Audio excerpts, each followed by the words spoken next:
क्या हम जानते हैं कि इतिहास की सबसे बड़ी और जानलेवा प्राकृतिक आपदाओं में से एक किसी भूकंप या सुनामी से नहीं, बल्कि समुद्र के गर्म होने की एक घटना से हुई थी। और आज वैज्ञानिक हमें चेता रहे हैं कि ठीक वैसी ही एक घटना, शायद उससे भी कहीं बड़ी, हमारे दरवाजे पर दस्तक दे रही है।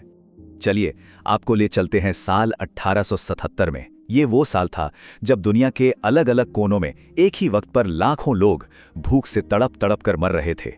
अकेले ब्रिटिश भारत के मद्रास में इतिहास का सबसे भयानक अकाल पड़ा था। और इसकी वजह कोई जंग या बीमारी नहीं थी। इसकी वजह थी मौसम की एक बहुत ही ताकतवर घटना, जिसे आज हम सुपर एल नीनो के नाम से जानते हैं। एक बड़े मौसम पूर्वानुमान केंद्र ने यह बताया है कि 2026 में पिछले 140 सालों का सबसे शक्तिशाली एल नीनो आ सकता है। और यही वो सवाल है जो आज हमें डरा रहा है। क्या हम उसी इतिहास को दोहराने जा रहे हैं जिसे हम कब का भुला चुके हैं? तो चलिए थोड़ा और गहराई से समझते हैं कि आखिर ये खतरा इतना बड़ा क्यों है। इसके लिए पहले ये समझना होगा कि ये एल नीनो आखिर है क्या भला। असल में ये सब प्रशांत महासागर में हवा और पानी के एक खेल से शुरू होता है।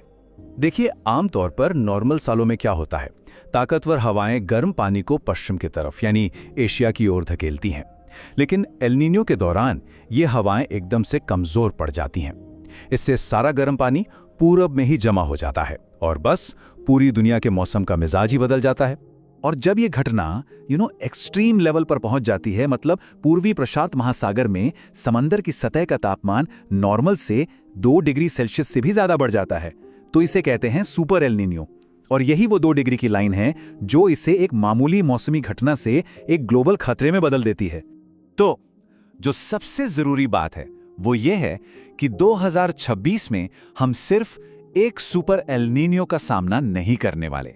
हम असल में 2 बहुत ही ताकतवर ताकतों के एक जानलेवा कॉम्बिनेशन का सामना करने वाले हैं।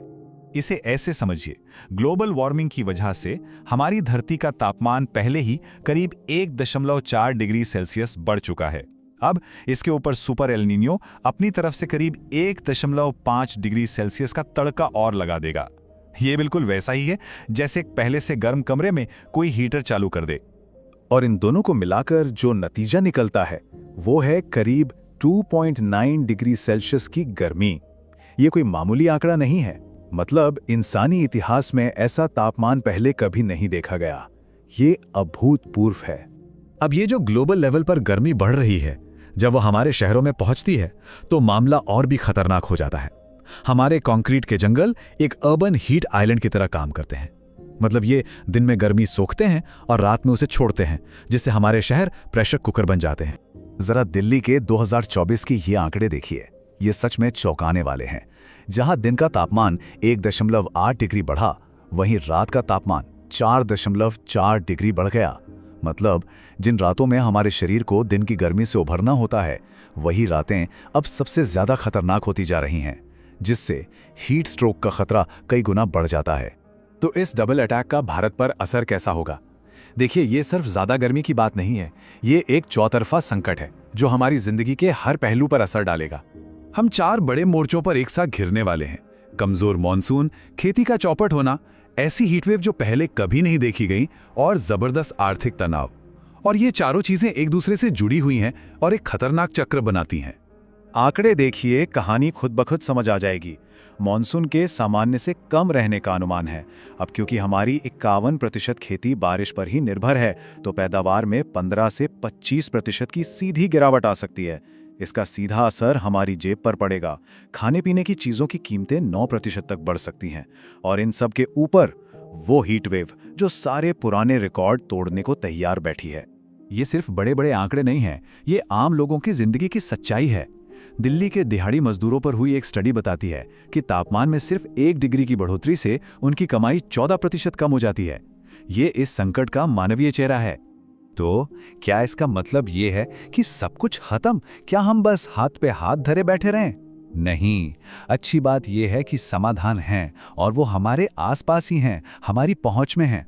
इस मुश्किल से निपटने के लिए हमें 2 लेवल पर काम करना होगा। एक तरफ सरकार और शहर के लेवल पर बड़े और सिस्टमैटिक बदलावों की जरूरत है, और दूसरी तरफ व्यक्तिगत स्तर पर भी ऐसे बहुत से कदम हैं जो हम सब उठा सकते हैं। यहाँ कुछ ऐसे ही समाधान हैं जो बहुत बड़ा बदलाव ला सकते हैं, जैसे कूल रूफ्स, मतलब बस छतों को सफ़ेद रंग से पोतना और घर के अंदर का तापमान 1.5 डिग्री तक कम हो जाता है। पुराने बड़े पेड़ों को बचाने से पैदल चलने वालों के लिए तापमान 12 डिग्री तक कम हो सकता है।